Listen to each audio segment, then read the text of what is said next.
and Della arrived back at Logan Airport and rented another car. They had been fortunate.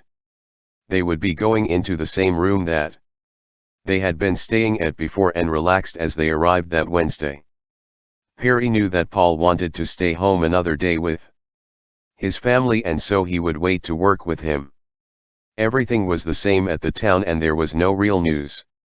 The trial was to begin on Monday and Perry was very frustrated. He knew that he was missing something, so he and Della had been studying the statements that they had from the people they had spoken to.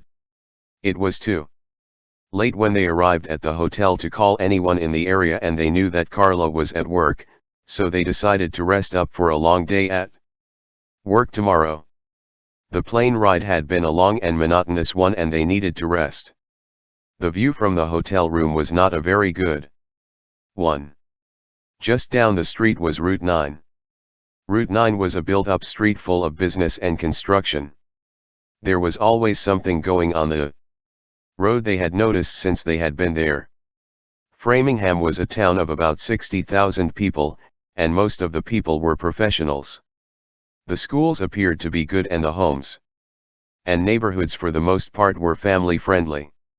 The Boston Marathon began from just a few miles from there in the town of Hopkinton. They could see why Barry and Carla were both happy there. Perry stood there at the window looking out and thinking about the murder.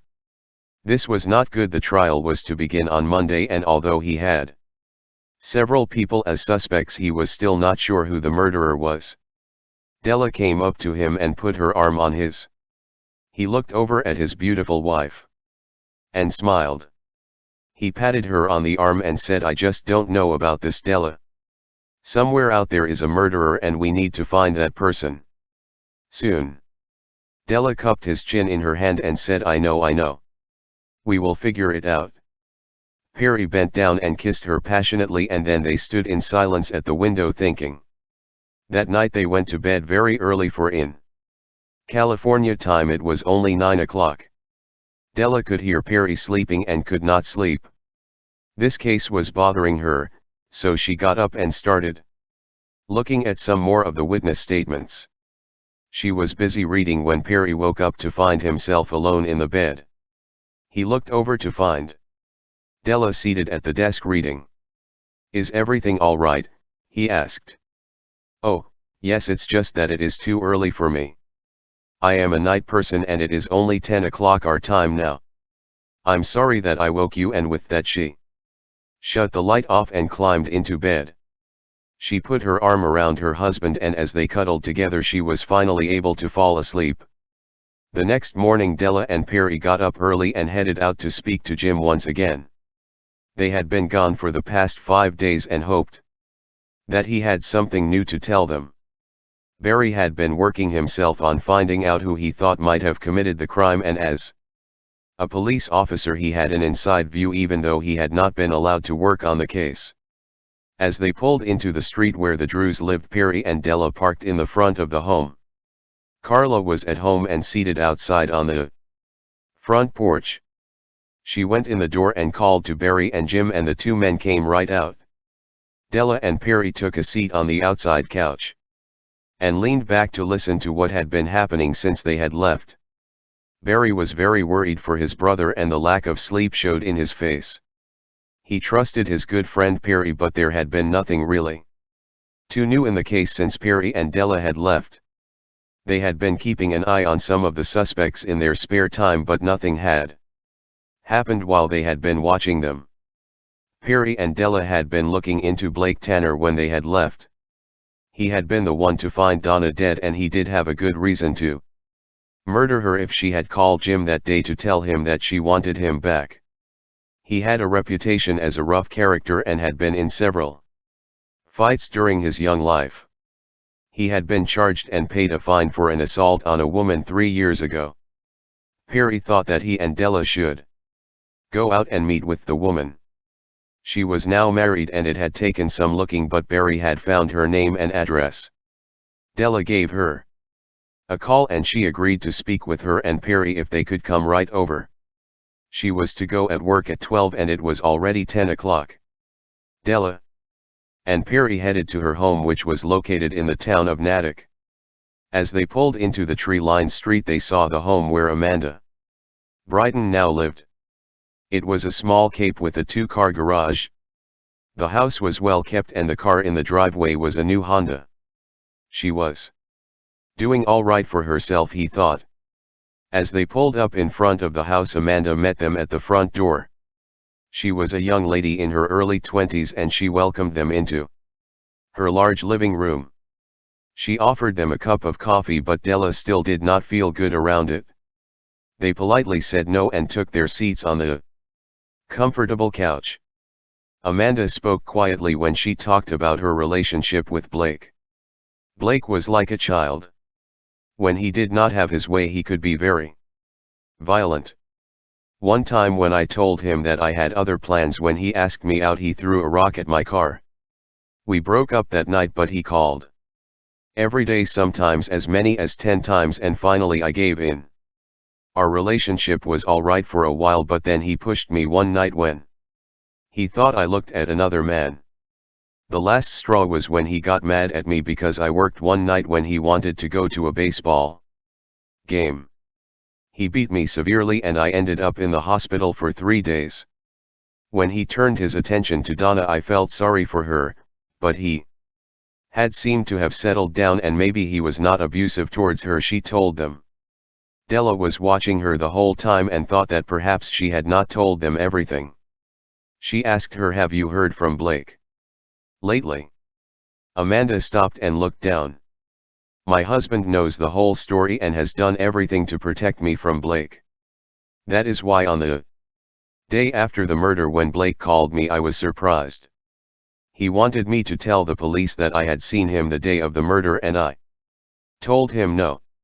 He said that the police might think that he had something to do with the murder and that he was innocent. After Jim Drew was arrested, I just figured that he was the murderer and have tried to forget about the call." "Do you think that the murderer really is not Jim but someone else?" she asked them. "I know Jim Drew personally and am sure that he is innocent. We are here trying to find out who the murderer is.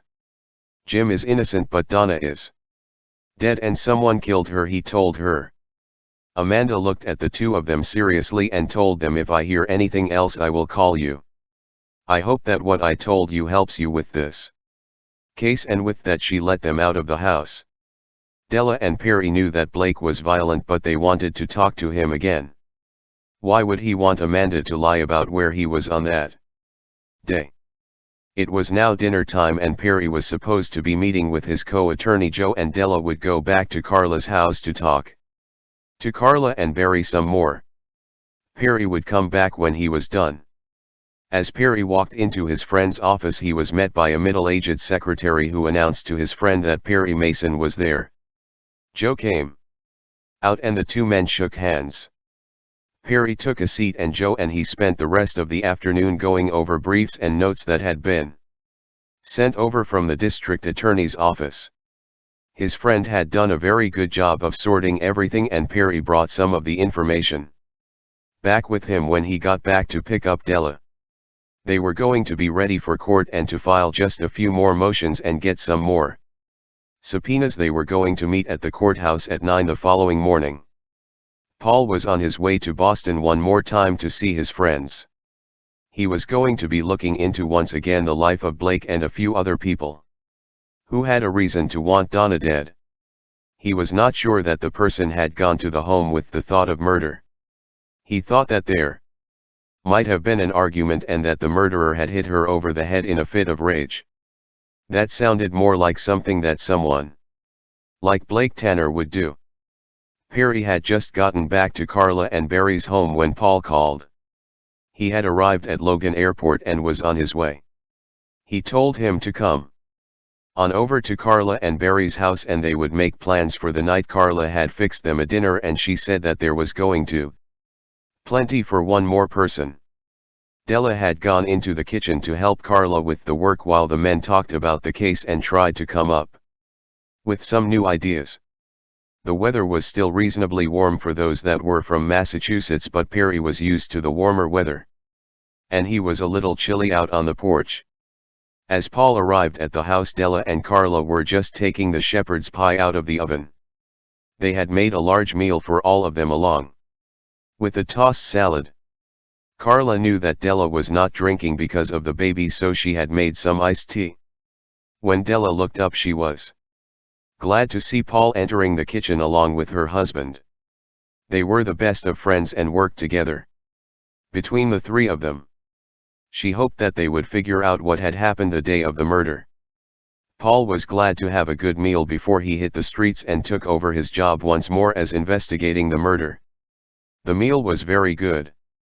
And when he was finished, he knew that he was ready to get back to work.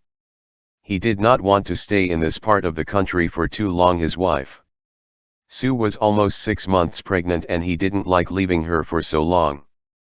But the trial was to begin in just 4 more days and he had to find out who the murderer was.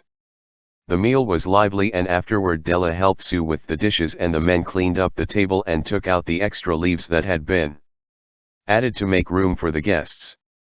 When they left that night it was after 9 Eastern time and yet Perry, Della and Paul were ready for work. It was only 6 o'clock their time. They stopped at the hotel and Paul left his car there. The car that Della and Perry had rented was a larger car and they could all three sit in the front seat together and watch the house. Something about the way that Amanda had acted that day and the fact that she had said that Blake had asked her to give him an alibi made him suspicious. So the three of them decided to sit outside of the home and see what was going on with that home. They watched as a young man pulled his car into the driveway and went into the house. He was there for about a half an hour and then he left. Once again, they had not been sitting there long when Blake Tanner showed up at the house. The interesting thing about it was that he did not park in front of the home. He parked down the street and around the corner. But when he knocked on the door, he was welcomed right inside. He stayed there about 20 minutes and had just left when the man who had left earlier came back. They were sure that the man was Amanda's husband, Carl. They sat out in the car until 11 when all of the lights in the house went out. So things might not be as they appear. They would have to check out Amanda and his wife. They wanted everything that they could get on the Brightons and they would start with their finances. The three of them walked into the hotel together and Paul signed in. They went up to Perry and Della's room and went over everything. I want you to look up the finances of the Brightons. Find out from their neighbors what you can, Perry told Paul. I will get on it first thing in the morning, Paul told them.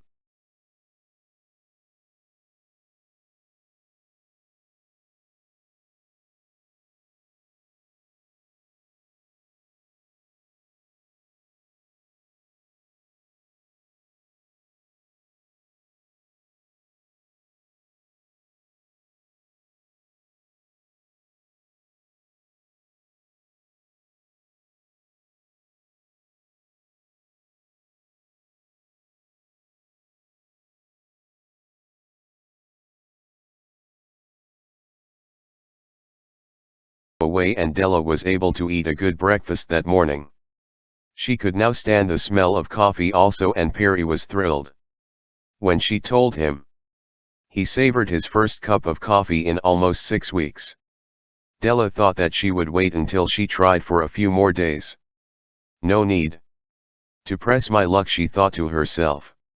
When Della and Perry arrived at the school, they were met by some resistance. The school would not release any information on any student without a court order. So, with that, Perry called Joe Milano and found him already at the courthouse. Joe added the court order to his list and said that the order would be served immediately due to the trial starting on Monday. The next person that they wanted to check on was Donna's parents once more. They had spoken to everyone that they could reach in the neighborhood. And now they wanted to check on their whereabouts at work and make sure that the information that they had was correct. It was, and everything on their end again checked out. They had both been at work when they had received a call telling them of an emergency at home. Meanwhile, Paul had been busy checking up on the Brightons. Carl Brighton worked for his father as a security guard for a local company that kept an eye on businesses in the area. The business was doing all right, but the father controlled all of the purse strings. He owned the house that Carl and Amanda lived in and forced his son to work many hours a week. The cars that they owned belonged to his father John also. Amanda worked at the Natick Mall at the Sears store in the ladies' department. She only worked part-time and made a minimal wage. Also, she was pregnant. About 4 months. Talk around town was that the baby belonged to Blake Tanner. The neighbors said that there had been many arguments at the home, and that the police had been there several times. With that information, Paul headed to the Natick Police Department. At the police department, Paul was given more information than he had thought. Under the Freedom of Information Act, they let him see the Brighton's folder. Amanda and Carl had been in many arguments, and Carl had been physically abusive towards her many times. He and his father ran a security business together, and the son had been trouble since he was a teenager. It was quite apparent by the police officers' notes that they were not fond of Carl at all. The day had gone well, and Perry met with Joe at his office at 1 o'clock. With the subpoena in hand, he went to the school. The administrator immediately went to the files and handed any information they had on Donna's brother for that day and before. Perry and Della did not have the time to sit there and read the entire folder, so they copied every paper in it. The folder was thick and they wanted to study the information. They spoke to his guidance teacher. Neil is a good kid most of the time, but he has been hanging with that dreadful Blake Tanner and has gotten into a little trouble here at school lately. More than once he has gone to lunch and not returned here. Did he leave the school on the day of the murder? Perry asked. He then looked into the folder and saw that he had been at school that morning but had not been at school that afternoon at all. The three friends would have a lot to go through before court on Monday. There were pages and pages or briefs for Perry, so he once more met with his friend attorney Joe Milano, and Paul and Della headed back to talk to the girl who had worked with Donna. As they came into the driveway, they saw Nancy coming out of the store. She had told them that she was going to be getting out of work, and she came right over to them and took a seat in the car. I have heard some things while I have been working here.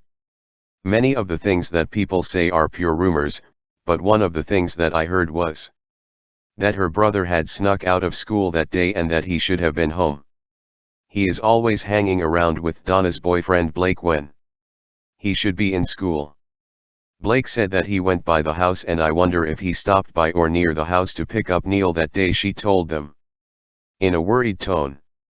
I think that Neil is a good kid, but he is headed for trouble. Della and Paul looked at each other. They wanted to talk to Neil. Nancy left the car and they thanked her. Della called the Tatro house and got Donna's father. This time he was not cooperative. I was told that you got a court order to find out where my son was on that day. How dare you do that to our son? He did nothing but skip school that day. Lots of kids do that. You will have to subpoena him to court if you want to talk to him, he told her. And then hung up. Della looked at Paul. She did not want to go that route, but she called Perry, who was still with his friend, and he told her, all right Della, I will get a subpoena for Neil. If we don't need him to testify, I just won't call him to the stand. But just in case we need to talk to him, I will get an order. The three friends worked feverishly that weekend to get ready for court, and Monday morning at 8 o'clock they all met at the courthouse. It was now a familiar building to the people who had come out from California to save a friend of theirs from a lengthy prison sentence, and they were all worried.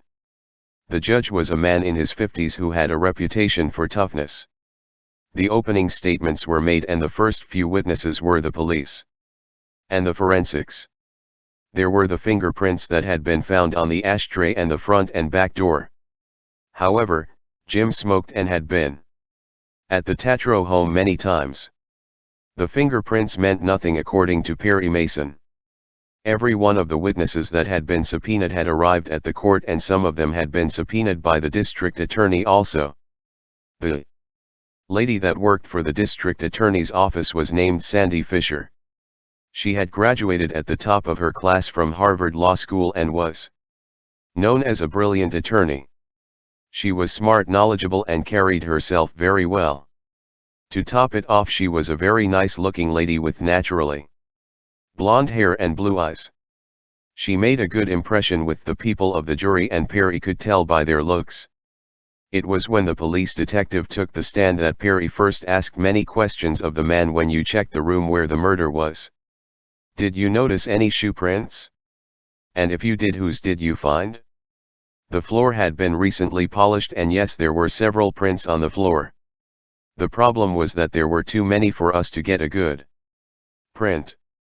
By the time the police had come in, we know that at least 5 people had been in the room already, he told Mr. Mason. What about on the outside? Were there any footprints outside that could not be accounted for? Perry asked him. No. All of the fingerprints appeared to be of friends, people that should have been there, he told him. Did you check for tire tracks? And if so, what did you find? Mr. Mason asked. There were 4 tire tracks that we were able to identify who had been there that day. It had rained that day, and one was Jim Drew's, 2 belonged to Donna's parents, and the other belonged to a green convertible that was rented by Jim's girlfriend Missy, the detective told him. Thank you, sir. That will be all. And with that, the detective stood down from the witness stand. It was now noontime, and the court recessed until 2 that afternoon. Everyone went out to eat at the local cafe, and Perry was worried. Nothing was coming together. He knew who the murderer was now, but he had to find a way to prove it. He was not eating dinner, he was just poking at his food. And Della took his hand from under the table. Perry smiled. She was his strength, and they would prove Jim's innocence together. Of that he was confident. He just did not know how. The rest of the day was dedicated to the prosecution part of the trial, and when it came 4:30, court was adjourned for the day. The court would begin at 9 the following day. It had been a long day, and Perry wanted to have Paul look into Missy a little further. They really knew little about her and her life in Hawaii, and she was the only one that had left tire marks in the driveway that afternoon. Paul told them that as soon as he finished dinner, he would go to work on Missy. He had a friend who worked in Hawaii, and the man was very good at his job. He should have an answer for me by tomorrow morning, Paul told them. That night the 3 friends ate at Ken's Steakhouse once again. It was beginning to become one of their favorite places to eat. Between there and the cheesecake factory that was just down the street, Della thought that she might have to really let her clothes out soon. She was getting a huge appetite, and everything looked good to her. Perry looked up at Paul and smiled. They both were watching Della eat enough for 3, they thought. The poor woman had not been able to eat much for the past few weeks, and she was making up for it now. She even ordered a dessert that night. Each of them worked hard that night looking up the information that they had and going over the minutes of the trial. Perry and Della finally got to bed at just before midnight and got up early once morning the next day. The courtroom was jam-packed, and there was standing room only that day. The word on the street that the great Perry Mason was going to start his defense sometime today, and people wanted to see him at work. Della smiled. She was proud of her husband. He was the best of the best, and she and many others knew it. She wasn't surprised that people had come from as far as Boston and had been turned down for a seat that day. Perry did not like it because the trial was turning into a media circus. Sometimes the media could convict a person almost. Each and every witness for the prosecution took the stand and hurt Mr. Mason's client. They brought forth 2 people who had driven by the house that day and saw Jim's car at the house at about the time of the murder. One of the neighbors saw Jim leaving the house in a hurry at about the time that he had told Perry that he was there. Time after time no one saw anyone else at the house. There was a way for people to get to the back of the house, but they would have to walk the back path that ran along the river. That is when Perry decided to have Paul go down to that path once again and question the people that he saw jogging down there. Paul headed back down to that path. He had been down there a couple of weeks ago but had no luck.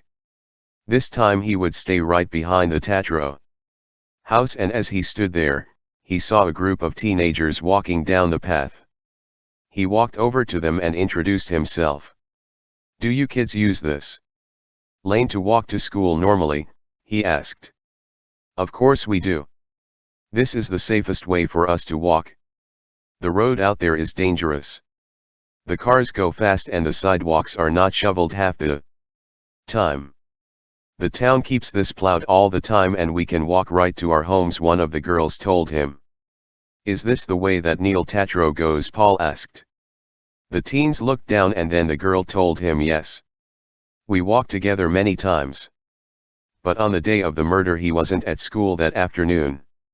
She volunteered. "Did anyone see anything that day when you were coming home?" "This would have been around this time," Paul asked. He watched the faces of the teenagers that he was talking to and saw that they were hesitating. "I am sorry to have to ask you this, but a man's life is at stake and we need to know the truth." That is when Karen Lang spoke up. "When we were coming down the lane that day we saw Blake Tanner coming down the hill from the Tatro home. I wanted to tell the police, but everyone said mind your business. I am sorry." It was then that the group told Paul that they had seen him. Paul went right to the courthouse and met with Perry and Della as they were getting ready to leave for the day. Paul told them about what the youngsters had told him, and Perry went right back into the courthouse to get subpoenas for the young students. They were young, but to his pleasure it turned out that Karen Lang was a senior and now 18 and considered an adult. She would be his best witness. Paul and Della took a seat out in the hallway and waited for Perry to finish with his work. They watched the people from this large eastern town as they went by. Each of them nodded hello as they went by, and within 20 minutes the three of them were on their way back to the hotel. They would change into more casual clothes and then head over to Carla and Barry's after they had their dinner. Perry wanted his friends to know that everything was indeed going to be okay and that he thought the trial would be over tomorrow. They now had proof who the murderer was, and all that was left for Perry to do was to trap him. Perry called his friend Joe Milano and told him what they had found out. This was a big relief to his friend also. They now just had to set a trap for Blake Tanner, and their friend Jim would soon be free from any charges. The next morning the prosecution called Blake Tanner to the witness stand. He was sitting there all smug and smiling as he testified that he came to the home of his girlfriend's house and found her dead on the floor. He tried his best to look sad, but it did not work. Della went out and got the teenagers that had seen him come down the hill that fateful afternoon, and Perry watched his face change. Blake was temporarily confused and seemed to lose his train of thought as he watched them file into the courtroom. Each and every one of them looked at him and then took their seats. Drama was something that Perry Mason was famous for, and everyone's eyes turned as the four teenagers filed into the courtroom. It was time for Perry to do his job. Perry stood up from his table and walked over to Blake Tanner and stared at him with his large and threatening eyes. "Blake, what time did you arrive at the scene?